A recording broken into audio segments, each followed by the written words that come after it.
Good morning વિદ્યાર્થી મિત્રો. ધોરણ 12માં આપણે યુનિટ 2 જોઈ ચૂક્યા છે અને એમાં અમુક જે ઇમ્પોર્ટન્સ નોટ્સ આવેલી છે, જે અમુક એસે ટાઈપ આવેલા છે. દાખલા તરીકે જે કાર્ટૂનવાળો પાર્ટ હતો આપણે ડિઝની લેન્ડવાળો, એ પણ ખૂબ જ અગત્યનો છે. એટલે હવે દરેક પાર્ટમાં તમારે જોતું રહેવાનું છે કે કયા કયા અમુક નિયરેસ્ટ મિનિંગવાળા જે શબ્દો આવતા હોય છે એ તમારે ધ્યાનમાં રાખવાના છે. હવે આપણે જે આજના વિડીયોમાં યુનિટ 3 જોવાના છીએ. યુનિટ 3માં ખૂબ જ સરસ રીતે બે રીડ આપેલા છે. એ યુનિટ 3 જોતાં પહેલાં અમુક જે આપણે પ્રી ટાસ્ક આવે છે એ જરા ધ્યાનમાં રાખીશું. હવે અહીંયા તમે નજર કરી શકશો કે એમાં શું છે, put a tick on what is true about your self, be honest. બરાબર. હવે આ છે પોતાએ પર્સનલ રીતે એક્સરસાઇઝ કરવાની છે. આમાં કંઈ કોઈ જોવાનું નથી કે કોઈ પૂછવાનું નથી. બરાબર છે. How many times a day do you ઈટ, કે દિવસમાં તમે કેટલી વખત ખાવાનું ખાઓ છો. તો 1, 2, 3, 4 એ રીતે તમારે જે પોતાની સર્કલ છે એની પર ટીક કરવાની રહેશે. એના પછીનો બીજો છે, do you eat healthy food, કે શું તમે પૌષ્ટિક ખોરાક ખાઓ છો.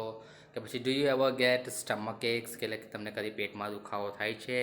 Do you ever feel nervous, શું તમે અમુક સમયે નર્વસ અનુભવો છો. કે પછી how many hours a night do you sleep, કે રાત્રે કેટલી વખત ઊંઘી જાઓ છો. તો એ રીતે અમુક તમને 10 જેટલા પ્રશ્નો આપેલા છે, જે તમારા જીવનમાં કે તંદુરસ્તી માટે જે ખૂબ જ અગત્યના હોય છે. કે આપણું મન સ્વાસ્થ્ય માટે કેટલું મન અને શરીર કેટલું જવાબદાર છે આપણા રોજિંદા જીવનના કાર્યમાં, એના માટેનો આ પાર્ટ છે. એટલા માટે તમને પ્રી ટાસ્ક દરેક પાર્ટમાં જે પ્રી ટાસ્ક આવે છે એ તમને આગળના યુનિટ માટે તૈયારી કરતા બતાવતા હોય છે. તે 10 પ્રશ્નો જે છે એ તમે જોઈ શકો છો. હવે આપણે રીડ 1 ઉપર આવીએ. Manage your stress, strengthening mental flexibility. બરાબર છે. હવે આ પાઠમાં આપણે જોતાં પહેલાં અમુક જે પૂર્વ ભૂમિકા જે કહેવાય એ આપણે જોઈએ. તો અમુક કહેવામાં આવે છે કે આપણું જે મન છે, શરીર છે, કે પછી અમુક લાગણીઓ છે, એ એકબીજા જોડે કનેક્ટેડ હોય છે. બરાબર છે. આપણે એવું ના કહે છે કે મારું મન જે છે મારી લાગણીઓ જોડે કંઈ મેચ થતું નથી. કેમ જે મારી લાગણી હોય, જે મારો મનના વિચારો, એ મારા શરીરમાં દેખાઈ આવતા હોય છે. અને સારી રીતે અભ્યાસ કરવો હોય તો એના માટે મન પણ સ્વસ્થ હોવું જરૂરી છે. જો મન સ્વસ્થ ના હોય, એકાગ્રતા ના હોય, મનમાં સારા વિચાર ના હોય, તો તમે અભ્યાસમાં પણ એકાગ્રતા કેળવી શકો નહીં. તો એ આ પાઠમાં તમને જોવા મળશે. પાઠની શરૂઆત કરીએ. Mind, emotions and body are all closely interlinked and always work together. બરાબર છે. જે મગજ છે, જે લાગણીઓ છે અને શરીર છે, એ બધું શું એક સાથે જોડાયેલા છે. બરાબર છે. અને હંમેશા એ લોકો શું કરે છે, સાથે જ કામ કરે છે, નહીં વર્ક ટુગેધર. બરાબર છે. હંમેશા સાથે કામ કરે છે. It helps you to distinguish them more clearly if you try to understand them separately. બરાબર છે. તો શું કહે છે કે એ એકબીજાને જો આપણે જુદા પાડીને સમજવાનો પ્રયત્ન કરીએ ને તો આપણને વધારે ખ્યાલ આવશે. બરાબર છે. સેપરેટલી એટલે અલગ અલગ રીતે. ડિસ્ટિંગ્વિશ એટલે જુદા પાડવા. જો આપણે જુદા પાડીએ તો આપણને જે છે એ વધારે ખ્યાલ આવશે. Your mental capacities are your abilities to concentrate. બરાબર છે. જે આપણી કેપેસિટી છે ને, મેન્ટલ કેપેસિટીઝ, બરાબર છે, કે મનની શક્તિ છે ને, એ આપણને શું છે, આપણી તાકાત છે. શાની તાકાત છે? તો ટુ કોન્સન્ટ્રેટ. બરાબર છે. એકાગ્રતાની એ તાકાત છે. To take in new information, નવી જાણકારી પ્રાપ્ત કરવા. To remember old and new information and to be in a position to think logically.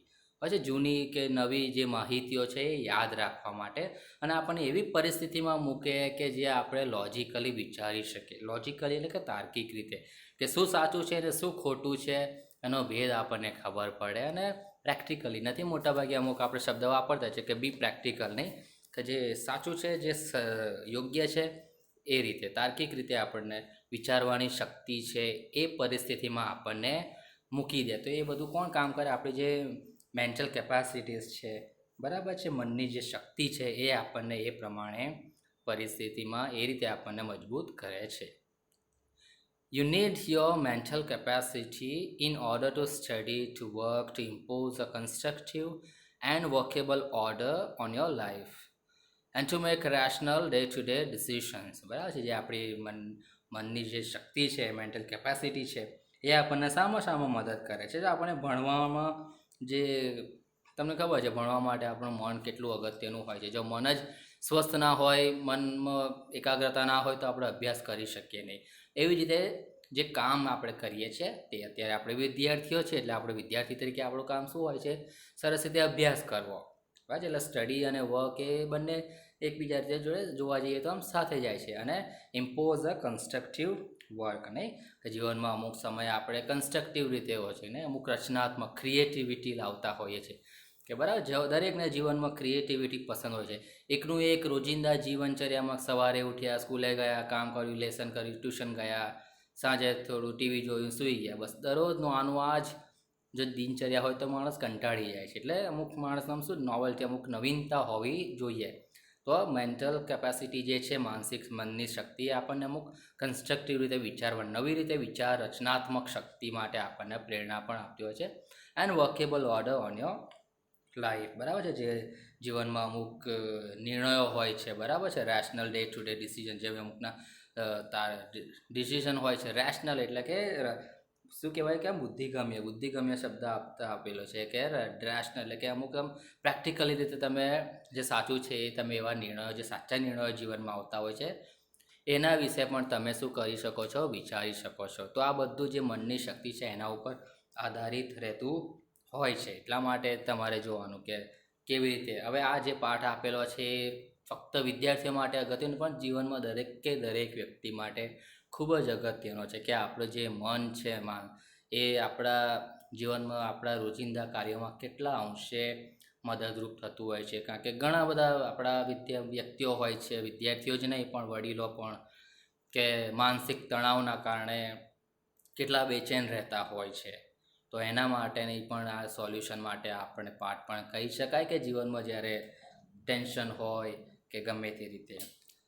For example, if you had the choice of walking to work or taking the car, the fact that it was raining hard and you had a cold could lead you to the decision that it was better to take the car. હવે imagine કરો, બરાબર છે, કે you had a choice of walking to work. તમારી જોડે choice છે. કઈ choice છે? કે કામ પર જવા માટે બે વિકલ્પ છે, કાં તો ચાલતા જાઓ અથવા તો ગાડી લઈને જાઓ. પણ કઈ પરિસ્થિતિ છે તમારી પાસે? તમે જુઓ કે બરાબરનો વરસાદ પડે છે, તમને ઠંડી લાગે છે, નહીં કોલ્ડ, બરાબર વરસાદ પડે છે, તમને ઠંડી લાગે છે, તો તમે કેવી રીતે જશો? તો એ તમારે રેશનલ થિંકિંગ નહીં, તમારે પ્રેક્ટિકલ વિચાર, લોજિકલી તમારે ડિસિઝન, નિર્ણય લેવું પડે. જો તમે મન તંદુરસ્ત રહેશે, સ્વસ્થ હશે, તમે નિર્ણય લેશો કે બરાબર વરસાદ પડે છે, મને ઠંડી પણ લાગે છે, તો હું કામ પર ચાલતા જવાના બદલે ગાડી લઈને જઈશ, બરાબર, કે જેથી મને કંઈ તકલીફ પડે નહીં અને સરસ રીતે મારી અનુકૂળતા પ્રમાણે જઈ શકું. તો that would be a rational decision based on the current circumstances, બરાબર છે. જે પરિસ્થિતિ છે, વર્તમાન પરિસ્થિતિ, તમે જોયું કે વરસાદ પડે છે, ઠંડી લાગે છે, તો પછી હું ચાલતા જવાના બદલે ક્યાં જઈશ? ગાડી લઈને જઈશ. તો એ શું કહેવાય? આપણું બૌદ્ધિક, આપણે પ્રેક્ટિકલ નિર્ણય કહી શકાય, રેશનલ ડિસિઝન પણ કહી શકાય. The mind is the rational, logical part of you that helps you to make unemotional choices, to store and retrieve information, and to order and to calculate. જે આપણું મગજ છે, જે માઇન્ડ છે, મન નહીં, એ રેશનલ, લોજિકલ પાર્ટ ઓફ છે. કેવું છે કે સમજદારીવાળું છે, બરાબર છે. આમ સમજે છે ઘણું બધું. કેવી રીતે? કે આપણું જે આરોગ્ય છે, આપણને શું સારું છે, કેવી રીતે તંદુરસ્તી રહેવાય છે, એ માટે આપણને હેલ્પ કરે છે, મદદ કરે છે. અને બીજું કેવું છે કે અમુક જે માહિતી હોય છે એનો સંગ્રહ પણ કરતું હોય છે, બરાબર. સ્ટોર, બરાબર, સંગ્રહ કરે છે. પછી રિટ્રીવ ઇન્ફોર્મેશન, રિટ્રીવ એટલે કે અમુક બદલે છે, નહીં, કે પરિસ્થિતિના આધારે ગણતરી કરે છે. અને કેલ્ક્યુલેટ, બરાબર, ગણતરી કરે છે. અને ઓર્ડરમાં મૂકે છે. It is the counter part to the emotions, બરાબર છે. તો એ શું છે કે આવેગોને અમુક કાઉન્ટર પાર્ટ કહેવામાં આવે છે, બરાબર છે, જે ઇમોશન્સ હોય છે એ. A good example of the interaction between mind and emotion is exam nerves, બરાબર છે. શું કહે છે અહીંયા આગળ? તમે જોયું કે એક ઉદાહરણ શું છે? ઇન્ટરેક્શન મગજ અને આપણી જે લાગણીઓ છે એનું શું કહેવામાં આવે છે કે જે આપણે ઇમોશન્સ છે ને, એક્ઝામમાં જે આપણને ટેન્શન રહેતું હોય છે ત્યારે આપણે જોઈ શકીએ છીએ આપણા મન અને આપણી લાગણીઓ છે એમાં કેટલો ભેદભાવ જોવા મળે છે. Your mental capacity has helped you retain what you have revised you know your stuff. But when you enter the exam room and start getting emotional by expecting difficulties and imagining failure, all of a sudden the carefully stored information is no longer available. જ્યારે તમે પરીક્ષામાં જતા હોય બરાબર, તમને અમુક સમય એવું લાગતું કે તમને બધું જ આવડે છે, પણ જ્યારે પરીક્ષામાં જાઓ, પરીક્ષા રૂમમાં બેસો, જ્યારે પેપર તમારા હાથમાં આવે અને જ્યારે ક્વેશ્ચન પેપર જોઈને તમને અમુક બ્લેન્ક થઈ જતા હોય છો, નહીં મગજ બ્લેન્ક થઈ જતું, કેમ કે કશું યાદ આવતું નથી, કે તમને એવું લાગે કે જે બધું તમે વાંચેલું, જે તમે નોલેજ તમારા મગજમાં સ્ટોર કરેલું એ બધું બ્લેન્ક થઈ ગયું છે. ત્યારે તમે શું થઈ જાઓ, નર્વસ થઈ જતા હોય છે. તો એના વિશેનો આખો પેરેગ્રાફ તમને અહીંયા જોવા આપેલો છે. અને તમને કેવી પરિસ્થિતિમાં મૂકી દે છે, do you find yourself reacting in any of the following ways. અને આવી પરિસ્થિતિમાં જે નીચેના અમુક આપેલા છે પોઈન્ટ્સ, એમાંથી તમે તમારી જાતને કોઈ પણ વસ્તુમાં અનુભવી શકો છો. દાખલા તરીકે પહેલું છે, you find it difficult to concentrate on things. જે તમારી આજુબાજુ વસ્તુઓ છે એમાં તમે એકાગ્રતામાં મુશ્કેલી અનુભવો છો. તો જ્યારે પરીક્ષામાં તમારી પાસે આવો ઇન્સિડન્સ બનતો હોય છે, તો નીચેનામાંથી એક પણ વસ્તુ તમને લાગુ પડે છે એ તમારે જોવાનું છે, કે આજુબાજુ વસ્તુઓ છે એમાં તમે કોન્સન્ટ્રેટ કરવાનું મુશ્કેલ અનુભવાય. Your memory is letting you down frequently. બરાબર, જે તમારી યાદશક્તિ છે એ તમને શું કરે છે, ધીમે ધીમે નબળા પાડી દે. બરાબર છે. You have lots of different things on your mind but cannot grasp a clear thought. તમને ઘણું બધું વસ્તુઓ તમારા મનમાં છે, બધું તમે જે વાંચેલું છે બધું યાદ છે, પણ એ બધું તમને યાદ નથી આવતું. બરાબર છે. કંઈ મનમાં જે બધું યાદ કર્યું છે તમને યાદ નથી આવતું, તમે વિચારી નથી શકતા, તમને જવાબો મગજમાં જલ્દીથી આવતા નથી. You are often undecided these days and this is untypical for you. બરાબર છે. તમે નિર્ણય લઈ શકતા નથી, બરાબર નિર્ણય લઈ શકતા નથી. બરાબર છે. You make long to do task that you var able to complete quite quickly before. કે તમે ઘણો સમય લેતા હોવ છો કોઈ પણ કાર્ય કરવા માટે, કે જેના માટે તમે કદાચ 5 મિનિટનો સમય લાગતો હોય, પણ જ્યારે તમે આવી પરિસ્થિતિમાં મુકાઈ જાઓ કમ્પ્લીટલી બ્લેન્ક, ત્યારે તમને 5 મિનિટની જગ્યા પર 1 કલાક કરતાં પણ વધારે સમય લાગતો હોય છે. તેવી પરિસ્થિતિમાં પણ તમે મુકાઈ જાઓ છો. એન્ડ છેલ્લે પોઈન્ટ શું કહે છે, you start lots of things but don't finish any. તમે ઘણી બધી શરૂ કરો પણ છેલ્લે એક પણ કાર્ય પૂરું થતું નથી. તો આ ફક્ત એક્ઝામ પૂરતું જ નહીં, પણ જીવનમાં એવી પરિસ્થિતિ હોય જ્યાં તમે કમ્પ્લીટલી બ્લેન્ક થઈ જાય. તો ઘણું બધું કાર્ય શરૂ કરો ખરા, પણ પૂરું થતું નથી. તો આવા બધી પરિસ્થિતિઓમાં તમે તમારી જાતને કદી પણ અનુભવી છે કે ના હું પણ આવી પરિસ્થિતિમાં છું કે નહીં? If yes, then it gives a sign of mental stress present in you. જો તમને એવું લાગે કે આમાંથી કોઈ પણ પરિસ્થિતિમાં તમારો સમાવેશ થાય છે, કોઈ પણ પોઈન્ટ્સ તમને લાગુ પડે છે, તો એની કેવી નિશાની છે કે તમે માનસિક તણાવમાં છો, મેન્ટલ સ્ટ્રેસ તમારામાં હાજર છે. The better you deal with stress, the less your mental capacity will be affected. અચ્છા, અને તમે જો માનસિક તણાવ જે હોય એના સરસ રીતે જો તમે ડીલ કરતા હોય એની જોડે, તો તમારી જે મેન્ટલ કેપેસિટી છે એ ઓછી અસર કરશે એને. બરાબર છે. હવે નીચે ઘણી બધી એક્સરસાઇઝ અમુક આપેલી છે કે જે તમે કેવી રીતે એને સોલ્યુશન લાવી શકો છો. The following exercises will help you build better stress resilience and rebalance yourself if your mental capacity has already started to suffer due to stress. બરાબર છે. અમુક એક્સરસાઇઝ આપેલી છે કે જેથી તમારી જે માનસિક તણાવ હોય છે એ દૂર થઈ જાય અને તમારું જે જીવન છે બરાબર છે વ્યવસ્થિત અને બેલેન્સ, બરાબર સમતુલ, જે જીવનમાં સમાનતા હોય ને બેલેન્સ તમારું જીવન લાવી દે છે. હવે અમુક એક્સરસાઇઝો ઘણી બધી આપેલી છે જે મોટાભાગે તમે જ્યારે ભવિષ્યમાં સાયકોલોજી કોલેજમાં વિષય લેશો ત્યારે તમારે અમુક આ ટૉપિકો મોટાભાગના આવતા હશે, પણ તેમ છતાં અત્યારથી તમે જો આનું સમજ હોય તો તમારા રોજિંદા જીવનમાં તમે ઘણી રીતે આને એ કરી શકો છો. અમુક એકાદ મોટાભાગે સાયકોલોજીસ્ટ શબ્દ ન્યુરોલિસ્ટિક પ્રોગ્રામ વાપરે છે, એક એક્સરસાઇઝ NLP કહેવાય છે શોર્ટ ફોર્મમાં, ન્યુરોલિસ્ટિક પ્રોગ્રામ, કે જે તમારા મનને અસરકારક કરે, કે તમને મનમાં જે તણાવ છે એને કેવી રીતે દૂર કરે છે, મોટાભાગે સાયકોલોજીમાં આવે છે. તો એ આખો ટર્મ અહીંયા તમને આપેલું.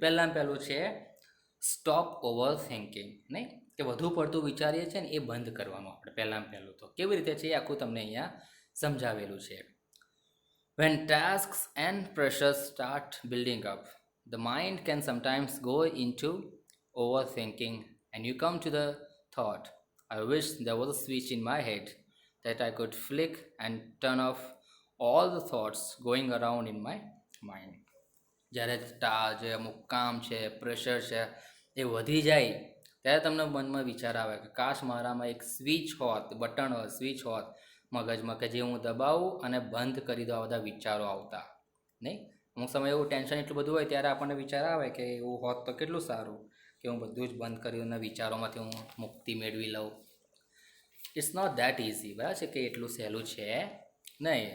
Is a technique to help your self during the problem of over thinking. અને એટલું સહેલું નથી પણ શું છે એના માટે તમારી પાસે સોલ્યુશન છે, બરાબર છે. દરેક પ્રોબ્લેમમાં સોલ્યુશન હોય છે કે તમે આ બધા પડતું વિચારો છો તો એમાં જ તમારું જે વલણ છે ને તમારું વલણ કેવું હોવું જોઈએ એ કહે છે. તો શું કહે છે પહેલું, say to yourself repeatedly during the day. દિવસ દરમિયાન તમારે તમારી જાતને શું કહેવાનું છે, I have no expectations and I will deal with whatever happens when it come. કે હું જીવનમાં કંઈ પણ સવારે ઉઠો ત્યારે એવું હોય કે હું આજના દિવસ માટે કંઈ પણ આશા રાખતો નથી. જીવનમાં જે આજના દિવસમાં જે કંઈ થશે મારી જોડે એ જોયું જવાશે, બરાબર છે. જ્યારે થશે ત્યારે હું જોઈ લઈશ. When you think about a stressful day that lies in front of you, your thoughts run approximately like this. એટલે જ્યારે તમારા જીવનમાં તમે દિવસે વિચારો કે ઘણા બધા વિચારો આવતા હોય છે ત્યારે તમારે શું કહેવાનું, oh my God I have so much to do. અચ્છા, દિવસમાં તમે ઘણું બધું કામ એક સામટું આવી જાય ત્યારે તમને એવું લાગે કરે રે મારે કેટલું બધું કામ કરવાનું છે. I must do X and Y and Z and after that A and B need to get sorted out as well. I don't know how I am going to do it all. I won't ever have time to eat. I won't even have time to eat. બરાબર છે કે મારે દિવસ સવારે ઉઠો ત્યારે તમને ઘણું બધું કે મારે આ કરવાનું છે, આ કામ કરવાનું છે, પેલું કામ છે. વિદ્યાર્થી એટલે કે આ હોમવર્ક છે, પેલું હોમવર્ક છે, આ અસાઇનમેન્ટ છે, પેલું અસાઇનમેન્ટ છે, એના પછી આ હોમવર્ક સબમિટ કરવાનું છે, પેલું કામ છે. એટલે ઘણા બધા જ્યારે કામ ભેગા થતા હોય છે ત્યારે તમને ખબર પડતી નથી કે હું કેવી રીતે આ બધું કામ કરવાનો છું. મારી પાસે ખાવાનો પણ સમય છે નહીં. તો આવી બધી પરિસ્થિતિ તમારા જીવનમાં અમુક સમયે થતી હોય છે. એટલે પહેલો જ પોઈન્ટ શું કીધું છે, સ્ટોપ ઓવર થિંકિંગ. વધુ પડતું વિચારવાનું શું કરવાનું છે, બંધ કરી દેવાનું છે. અને અમુક સમયે મુશ્કેલ લાગે, કેમ કારણ કે ઘણા બધા કાર્યો જીવનમાં હોય એટલે સ્વાભાવિક છે વિચાર તો આવે જ. પણ એનો સોલ્યુશન શું છે, basically the day hasn't even started but you are already in a tease. બરાબર છે કે હજુ દિવસની શરૂઆત પણ થઈ નથી પણ તેમ છતાં તમે શું છો, ઓલરેડી એ વિચારોમાં મશગુલ થઈ ગયા છો. બરાબર છે કે હજુ દિવસની શરૂઆત થઈ નથી તેમ છતાં પણ મારું મન શું છે, આગળ you are in a tease. બરાબર છે, ટીઝ અહીંયા એક શબ્દ આપ્યો કે તમને આમ ઢીલા પાડી દે, આમ જે સ્ફૂર્તિ હોય એ તમારામાં ના રહે. બરાબર છે, તો દિવસ શરૂઆત થઈ નથી તેમ છતાં તમે ઓલરેડી ઢીલા પડી ગયા છો નહીં. What is happening is that your mind is racing ahead of you and anticipating how tired and stressful you will feel once you have completed all the tasks ahead. બરાબર, તમારા મનમાં શું, તમારું જે મન છે એ વિચારો છે એ તમારા કરતાં ઘણા આગળ દોડી રહ્યા છે. બરાબર, વિચારોને કાબૂમાં ના રાખી શકે એટલા માટે દિવસની શરૂઆત થઈ નથી એ પહેલાં જ તમારા મનમાં આટલા બધા વિચારો આવે છે કે આટલું બધા કામ દિવસમાં કરવાના છે. એન્ટિસિપેટિંગ, બરાબર છે, આગળનું તમે વિચાર આગળના પગલાં ભરવા માંડો જ્યારે આગળનું વિચારો એને એન્ટિસિપેટ કહેવાય છે.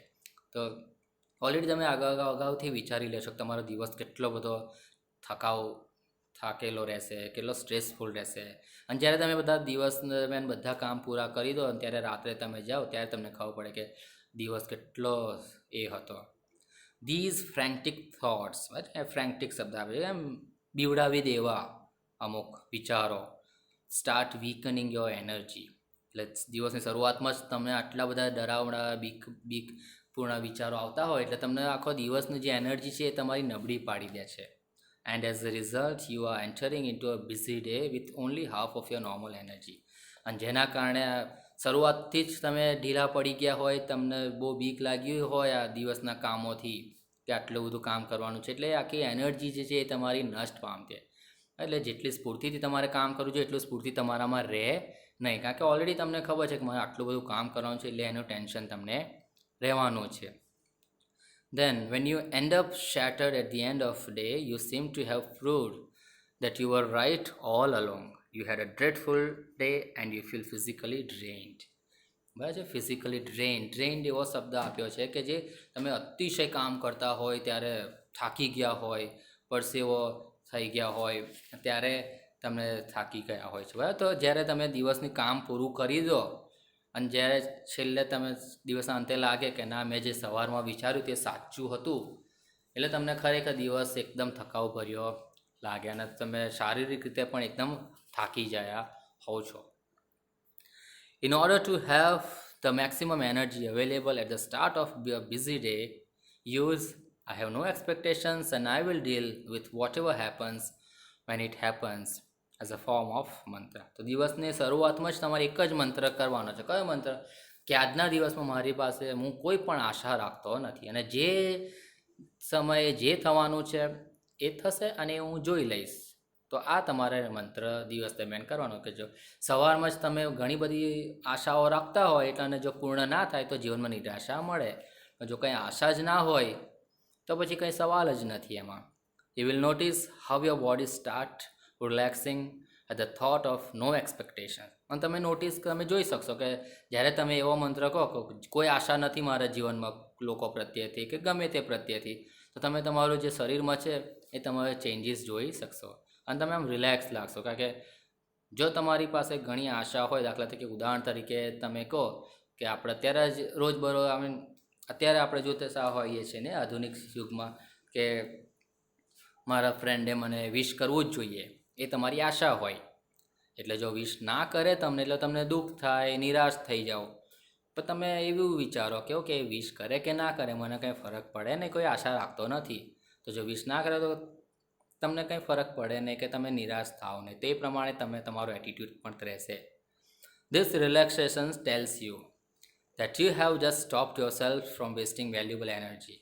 You will feel calmer mentally and emotionally as a consequence. બરાબર છે. અને તમે જોઈ શકશો કે તમારી એનર્જી જે છે એ ઘણી જ બચાવશો અને તમે એક મગજથી પણ શાંત અને જે ઇમોશનલી છે એ પણ તમે લાગણીથી પણ તમે શાંત દેખાશો. You can use this hypnosis state to relieve mental stress. બરાબર છે. હવે આ તમે તમારો જે માનસિક તણાવ છે એ પણ તમે પોતાની જાતને હિપ્નોથિસ, બરાબર, એટલે કે સંમોહિત કરે. હિપ્નોટાઇઝ તમે શબ્દ સાંભળ્યો હતો નહીં? તો અહીંયા સેલ્ફ હિપ્નોસિસ કહે છે, બરાબર, કે પોતાની જાતને સંમોહિત કરી શકો. કેવી રીતે? કે આ બધા સ્ટ્રેસથી દૂર રહીને. અને એ કેવી રીતે છે તે અમુક એક્સરસાઇઝ આપેલી છે, બરાબર છે. Try the following exercises. It will become easier with your eyes closed. બરાબર છે. તમે આંખો બંધ કરીને ખુરશીમાં બેસીને તમે એક્સરસાઇઝ કરો એટલે તમને ખૂબ જ સરસ લાગશે. તમે પોતાની જાતને હિપ્નોસિસ કરી શકશો. તો શું કહે છે પહેલાં? Settle back in a chair and close your eyes. ખુરશીમાં બેસીને આંખો બંધ કરવાની છે. Start counting backwards from 99 to 70. Count slowly to fit in with your breathing. ખુરશીમાં બેસવાનું છે તમારે અને ધીમે રહીને 99, 98, 97 એવી રીતે 99થી ઊંધા એકડા તમારે 70 સુધી બોલવાના છે. અને જેમ જેમ તમે ધીમે ધીમે એકડા બોલતા હોય એમ તમારે શું છે, તમારો જે શ્વાસોશ્વાસની પ્રક્રિયા છે, બ્રીધ ઇન બ્રીધ આઉટ, એની પર તમારે કોન્સન્ટ્રેટ કરવાનું છે. પછી શું કહે છે? નાવ count down from 69 to 30 while imagining walking down to the steps of a beautiful staircase. Feel yourselves walking down in time with your breathing. See the beautiful grand staircase stretching ahead of you. Imagine the steps are carpeted so that your progress is as effortless as possible. હવે પછીની એક્સરસાઇઝમાં શું કહે છે? બીજું step કે 69થી 30 સુધી તમારે ધીમે ધીમે એકડા ગણવા છે. અને જેમ જેમ તમે ધીમે ધીમે મનમાં એકડા ગણો છો એમ તમારે ઇમેજિન કરવાનું છે કે તમે એક ચાલી રહ્યા છો, બરાબર, સરસ સુંદર પગથિયાએ તમે ચાલી રહ્યા છો. અને આ બધું કરતાં તમારે તમારી શ્વાસોશ્વાસની પ્રક્રિયામાં પણ ધ્યાન આપવાનું છે. અને તમે એક સરસ સુંદર મજાનો દાદરો જોવો છો જે તમારી આગળ છે અને એની ઉપર લાલ કાર્પેટ મૂકેલું છે, બરાબર. તો એ તમારે ઇમેજિન કરવાનું છે. Count down from 29 to 0 while imagining drifting further down in luxurious lift. પછી 29થી 0 સુધી તમારે ધીમે રહીને એકલા ગણવાના છે. અને તમે જોઈ શકો તમે ધીમે ધીમે આગળ લક્ઝરિયસ લિફ્ટમાં તમે આવી રહ્યા છો. As large as a room, ખૂબ જ મોટી રૂમ છે. Carpeted with views of landscapes outside. અચ્છા, ત્યાં બધા અમુક કલરફુલ સુંદર કાર્પેટ ગોઠવેલા છે. Watch the decreasing numbers along with your breathing. અને જેમ જેમ તમે બ્રીધિંગ કરતા રહો એમ તમે જે એકડા ઊંધા બોલેલા છો એ પણ જેમ જેમ ઓછા થતા જાય છે એ પણ તમારે જોવાનું છે. As you arrive at 0, the lift door opens and you enter a room. અચ્છા, જ્યારે તમે 0એ પહોંચો ત્યારે તમે જોશો તમે લિફ્ટમાંથી આવ્યા છો અને દરવાજો ખુલે છે. That is furnished just as you would like it. અને એ આખું ફર્નિશ કરેલું છે, બરાબર, ચિત્રામણ કરેલું છે, પેઇન્ટ કરેલું છે, જેવી રીતે તમે ઈચ્છો છો એ રીતે. It was all your favourite things in it. તમને જે જે પસંદ છે એનાથી એ દિવાલને પેઇન્ટિંગ કરેલું છે. And it is totally private, અને એ પ્રાઇવેટ છે તમારા માટે. Find a comfortable chair in your room and settle back in it. અને સુંદર મજાની ખુરશી જે તમને કમ્ફર્ટેબલ લાગે એ ખુરશી એ રૂમમાં તમે જોઈને ત્યાં તમે બેસી જાઓ. Remain there in your imagination until you feel rested and fresh. Then open your eyes again. અને આ ઇમેજિન કરવાનું છે અને ત્યાં તમારી ખુરશીમાં ત્યાં સુધી બેસવાનું છે જ્યાં સુધી તમે તમારી જાતને આરામદાયક અને ફરીથી ફ્રેશ અનુભવો ત્યાં સુધી. તો આ હતી એક સરસ મજાની એક્સરસાઇઝ કે જેમાં તમને કહેવામાં આવે છે, બરાબર છે, જે એનએલપી ન્યુરોલિસ્ટિક પ્રોગ્રામમાં જે એક્સરસાઇઝો આવે છે એ બધી આવી જ આવે છે કે તમને સ્ટ્રેસફુલમાં તમને એવી પરિસ્થિતિમાં લઈ જવામાં આવે કે જ્યાં તમે તણાવ મુક્ત થઈ શકો એવી પરિસ્થિતિ. બીજી એક્સરસાઇઝ અહીંયા આપી છે ધ સ્ક્રીન એક્સરસાઇઝ, પડદાવાળી એક્સરસાઇઝ. શું છે? When emotions has taken you over it becomes nearly impossible to think clearly. જ્યારે તમે લાગણીથી વધારે ભરાઈ જાઓ, બરાબર છે, ત્યારે વિચાર શક્તિ તમારી ખૂબ જ ઘટી જતી હોય છે. Then it becomes very easy to make unwise decisions or to agree to something which is not to your advantage. અને એવી પરિસ્થિતિમાં તમારા જે નિર્ણયો હોય છે, બરાબર છે, એ બરાબર યોગ્ય હોતા નથી અને તમને મોટાભાગે ગેરફાયદો થતા હોય છે. The screen exercise shows you how to step back and emotionally detach yourself from your current situation. Detach એટલે દૂર કરી દેવું. કે આ જે પડદાવાળી એક્સરસાઇઝ છે એ તમને કેવી રીતે કે તમારા જે ઇમોશન, જે લાગણીઓથી તમને દૂર કરી દે છે, જે વર્તમાન પરિસ્થિતિમાં જે તમે દુઃખ અનુભવતા હોય, સ્ટ્રેસફુલ હોય, એનાથી તમને કેવી રીતે દૂર કરી શકે, so that you can see more clearly what is going on. અને તમે સરસ રીતે જોઈ શકો કે શું થઈ રહ્યું છે. એ સરસ એક્સરસાઇઝ છે. એમાં શું કહે છે? Taking an outsider's point of view and imagining another person in your situation will put a new perspective on your stress problem, so you can evaluate more calmly what needs to be done. આ એક્સરસાઇઝમાં એવું કહે છે કે તમારે imagine કરવાનું છે કે તમે જે પરિસ્થિતિમાં છો એ પરિસ્થિતિમાં બીજો કોઈ વ્યક્તિ છે અને તમે આઉટસાઇડ એટલે બીજા કોઈ વ્યક્તિ તરીકે તમે તમારી જાતને દૂરથી અલગથી જોયો છો કે ઓકે તમે આ પરિસ્થિતિમાં છો તો તમે જોઈ શકો તમારી પોતાની જાતને બહાર રહીને કે ઓકે આ પરિસ્થિતિમાં કેવી રીતે વિચારી શકાય છે, શું કરે છે. તો આ માટેની સરસ એક્સરસાઇઝ છે જે તમને અહીંયા કહે છે. શું છે એમાં? With your eyes close think about the situation that is currently causing you stress. પહેલાં સૌપ્રથમ આંખો બંધ કરવાની છે. દરેકમાં જે એક્સરસાઇઝ આવતી હોય છે એમાં સૌપ્રથમ આંખો બંધ કરવાની છે. એવું પોસ્ચર તમારે જોવાનું છે, એવી પરિસ્થિતિમાં બેસવાનું છે જ્યાં તમે અનુકૂળતા અનુભવી શકો કે 10 મિનિટ પછી કે તમને 15 મિનિટ પછી તમને ઘૂંટણમાં કે પગમાં દુખાવો ના થતો હોય. એવી રીતે રિલેક્સ થઈને તમારે ખુરશીમાં કે નીચે બેસવાનું હોય છે, ટટ્ટાર બેસવાનું હોય છે, શ્વાસોશ્વાસની પ્રક્રિયા પર ધ્યાન આપવાનું હોય છે અને આંખો બંધ કરીને મગજને પહેલાં શાંત કરવાનું હોય છે. Imagine projecting the situation on to a screen in your mind. બસ તમારે ઇમેજિન કરવાનું છે કે તમે એક પડદા ઉપર તમારું જે પરિસ્થિતિ છે વર્તમાનની એ તમે પ્રોજેક્ટ કરો છો as if it were a film you are watching. અને તમારે એવું ઇમેજિન કરવાનું કે તમે એક મૂવી જોઈ રહ્યા છો અને એ મૂવીમાં તમારે શું જોવાનું કે તમારી જે પરિસ્થિતિ છે, તમે જે પરિસ્થિતિમાં તણાવમુક્ત જીવનમાં છો એ પરિસ્થિતિ તમારે મૂકવાની રહેશે. Include only what has really happen, not what you are afraid might happen. તો આમાં શું કહે છે, એક વસ્તુ ધ્યાનમાં કે જે પરિસ્થિતિ થઈ છે એને તમારે પ્રોજેક્ટ કરવાની છે તમારે, તમારા જીવનમાં એવું દાખલા તરીકે એક એક્ઝામ્પલ આપું કે તમે કદાચ માની લો કે એક્ઝામમાં એક પેપરમાં નાપાસ થયા છો, તો એ નાપાસ થયેલી પરિસ્થિતિને તમારે પ્રોજેક્ટમાં મૂકવાની છે. નાપાસ થયા પછી શું થશે, શાની બીક છે, એ ભવિષ્યનું તમારે નક્કી કરવાનું નથી, પણ જે થઈ ગયું છે એ જ તમારે પ્રોજેક્ટ કરવાનું છે. Replace yourself in the film with someone else of the same gender. તો દાખલા તરીકે તમે નાપાસ થયા છો, જે આખી પ્રક્રિયા જે થઈ છે એ તમે પ્રોજેક્ટ કરો છો. હવે એ વ્યક્તિમાં તમારે કોઈ બીજી વ્યક્તિ મૂકવાની છે, એને રિપ્લેસ કરવાની છે, અને તમારે ફક્ત દૂર રહીને જોવાનું છે કે બીજી તમે તમારી જાતને બદલીને બીજી કોઈ વ્યક્તિને એ જ જેન્ડરમાં મૂકી, દાખલા કે છોકરો હોય તો છોકરાનો જ જેન્ડર મૂકીને તમારે જોવાનું છે. Watch the film as an outsider observe, અને તમારે બાહ્ય રીતે તમારે આ ફિલ્મ જોવાની છે. હવે શું કહે છે, how do you feel about what is going on in the film. હવે તમે જ્યારે તમારું જે આખું પરિસ્થિતિ જે થઈ ગયું છે એ તમે જુઓ છો પિક્ચરમાં, તો તમને કેવું લાગે છે. What advice would you give the person who is replacing you on the screen. જે વ્યક્તિ તમારો રોલ ભજવી રહ્યો છે ફિલ્મમાં, એને તમે શું એડવાઇસ આપશો, શું સજેશન આપી શકશો. Open your eyes again and act on your own advice. અને પછી ધીમે રહીને તમારે આંખો ખોલવાની છે અને તમે જે એડવાઇસ પેલા ત્રીજી વ્યક્તિને આપી છે એ જ એડવાઇસ તમારે તમારા જીવનમાં ફોલો કરવાની છે, અનુસરવાની છે, કે જેથી તમને તમારી જે પરિસ્થિતિ છે એમાંથી તમે તણાવમુક્ત થઈ શકો. બરાબર છે. તો એના પછીનું શું બીજું છે, એન્ટિસિપેટિંગ સક્સેસ. બરાબર છે. સફળતાની અપેક્ષાઓ રાખવાની. એન્ટિસિપેટ એટલે આગળનું ભવિષ્યનું તમે જોઈ શકો ને, અપેક્ષાઓ ટૂંકમાં કહેવાય છે. તો કેવી રીતે તમે સફળતાનું એ કરી શકો. Life becomes too hectic. બરાબર છે. હેક્ટિક એટલે બહુ જ વધારે પડતા કામ આવે, પ્રવૃત્તિઓ હોય, બહુ બિઝી રહેવાય. હેક્ટિક માટે બીજો શબ્દ આવે છે બિઝી, નહીં, જે નિયરેસ્ટ મિનિંગમાં કદાચ પૂછાઈ શકે. તો જ્યારે જીવન બહુ જ પ્રવૃત્તિઓ ભરેલું હોય, બહુ બિઝી હોય, we can end up feeling mentally tied in knots. અને આપણે આપણી જાતને જ્યારે દોરીથી જે આપણને ગાંઠ બાંધેલા હોય એ રીતે આપણે બંધાઈ ગયેલા લાગતા હોય છે. Nothing seems easy and positive.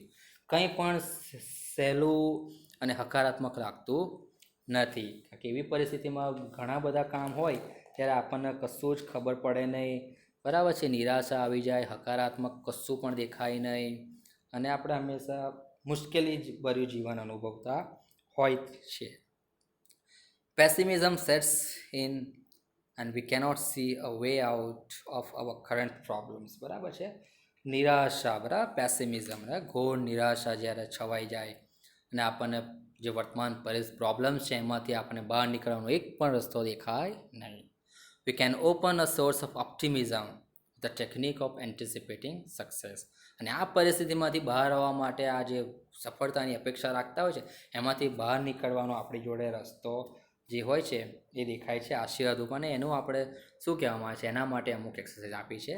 Settle back in a chair, close your eyes. બરાબર છે. જે મેં તમને અગાઉ કહ્યું કે અમુક જે નેસેસરી રિક્વાયરમેન્ટ્સ હોય છે ગમે તે એક્સરસાઇઝ માટે, એ આ જ હોય છે. ખુરશીમાં બેસવાની, આંખો બંધ કરવાની, શ્વાસોશ્વાસની પ્રક્રિયામાં ધ્યાન રાખવાનું, એવી પરિસ્થિતિમાં બેસવાનું જ્યાં તમે કમ્ફર્ટેબલ હોય. હવે શું, experience with all your senses what it feels like to have achieved something and enjoy the resulting feelings of relief and elation. આ ખૂબ જ અગત્યની એક્સરસાઇઝ છે કે તમારે તમારા દરેકે દરેક જે સેન્સીસ છે, બરાબર છે, આપણે 5 સેન્સીસ આવે છે ને, ટચ, સ્પર્શ, પછી આંખોથી જોવે અને સાંભળે, સ્વાદ. તો આ બધામાં તમારે જે પરિસ્થિતિ છે એ તમારે સ્પર્શ કરીને અનુભવવાની છે, સ્વાદથી અનુભવવાની છે, જોઈને, સાંભળીને, ફીલ કરીને, અને તમારે જોવાનું છે કે કેવું તમને લાગે છે. થોડી અઘરી એક્સરસાઇઝ છે પણ ખૂબ જ અસરકારક છે. Hang on to the positive feelings and bring them back with you into the here and now. Open your eyes again. અને જે તમે પરિસ્થિતિમાં એક્સરસાઇઝ કરો ત્યારે તમે જે આ 5 સેન્સીસથી તમે જે એક્સરસાઇઝ કરો, જ્યાં તમને સરસ લાગે, જે હકારાત્મક લાગણીઓ છે, ફિલિંગ્સ છે, અને જ્યાં તમને સરસ લાગે એ ફિલિંગ્સમાં તમારે અટકાઈને એ પરિસ્થિતિનો તમારે આનંદ મેળવવાનો રહેશે. અને જેનાથી જેમ વધારે હકારાત્મક વલણોથી તમે આનંદ મેળવશો તમારા 5 સેન્સીસથી, એમ ધીમે ધીમે જીવનમાં તમારા તણાવમુક્ત થતા રહેશો. Make sure you don't get all tangled up in consideration about how the situation will resolve itself. બરાબર છે. અને તમારે એવી જ ખાતરી કરવાની છે કે પરિસ્થિતિ કેવી બનશે અને એના વિચારોમાં કંઈ તમે અટવાઈ ના જાઓ નહીં. એ તમે જ્યારે વિચારતા હો પ્રોબ્લેમ્સનું ને એવું, ત્યારે એમાં તમે બંધાઈ ના જાઓ, એ તમારે ધ્યાનમાં રાખવાનું રહેશે. It will look after itself as long as you keep your aim firmly in mind. મનમાં તમારે તમારો એમ જે ધ્યેય છે એ જ તમારે રાખવાનો છે, પછીનું જોયું જવાશે. You can think more clearly and you will make better decisions. તમે સરસ રીતે વિચારી શકશો અને સારા નિર્ણયો પણ લઈ શકશો, which will eventually lead to the desired result. અને જે તમને પરિણામે જે તમે પરિણામની આશા રાખો છો ત્યાં તમને દોરી જશે. If there could be a number of different positive outcomes, then simply concentrate on visualizing one version today and another version tomorrow. જ્યારે તમારે વધારે હકારાત્મક રિઝલ્ટ જોઈતા હોય તો જીવનમાં આજનું એક જ ધ્યેય આજે રાખવાનું, બીજું ધ્યેય આવતીકાલે. વધારે પડતા ધ્યેય જીવનમાં એક જ સાથે રાખો ત્યાં તમને નુકસાન થશે. એટલે આજનું ધ્યેય આજે જ રાખવાનું અને પહેલાં એ ધ્યેય પૂરું પાડવાનું અને પછી બીજું ધ્યેય હાથમાં લેવાનું. This is not an exercise in correctly predicting the future. અને આ જે એક્સરસાઇઝ છે એ કંઈ તમારું ભવિષ્ય નક્કી સાચું જ કરે એ જરૂરી નથી, but rather a way of clearing negative thoughts from your mind and focusing on a positive state. અચ્છા, તમારું ભવિષ્ય ઉજળું બનાવે એના માટે એક્સરસાઇઝ નથી, પણ જે વર્તમાન પરિસ્થિતિમાં જે નકારાત્મક વલણો હોય છે, નકારાત્મક વિચારો હોય છે, જે સ્ટ્રેસફુલ જીવન છે, તણાવમુક્ત જીવન છે, એમાંથી તમને દૂર કરે કે જેથી તમારું ભવિષ્ય ઉજળું બની શકે. મગજ સ્વસ્થ બને, પોઝિટિવ વિચારોમાં જીવનમાં જેમ જેમ હકારાત્મક વલણો પર તમે વધારે ધ્યાન આપો, વિચારો, એમ જીવનમાં તમને શાંતિ મળે ને જેના કારણે ભવિષ્યમાં તમને નુકસાન થાય નહીં. તો હતો ખૂબ જ સરસ પાઠ કે જે તમને સમજાવે છે કે જીવનમાં સ્ટ્રેસફુલ કેવી રીતે દૂર થાય. આ ફક્ત તમારે પાઠ પૂરતું જ ધ્યાન બને, પણ જીવનમાં પણ અગત્યનું છે. જેમ જેમ આગળ જશો એમ સાયકોલોજીમાં મેં તમને કહ્યું તેમ કે અમુક ન્યુરલિસ્ટિક NLP પ્રોગ્રામ આવતા હોય છે કે કેવી રીતે વ્યક્તિને તણાવમુક્ત કરી શકાય, અને એના માટે જે અમુક મેડિટેશન્સ આવેલા છે, જે એકાગ્રતા છે, જે એનું કન્ટિન્યુએશન આપણે રીડ 2માં જોઈશું. તો હાલ પૂરતું જે અમુક ગ્લોસરી આપેલી છે, જે અમુક એક્સરસાઇઝ આપેલી છે, તમે તમારે ફેસબુકમાં કરતા રહેજો. અને આ પાઠ પૂરતું જ નહીં પણ જીવનમાં કેવી રીતે ઉપયોગી લાવે એ રીતે તમે કરતા રહેજો. અસ્તુ, આભાર.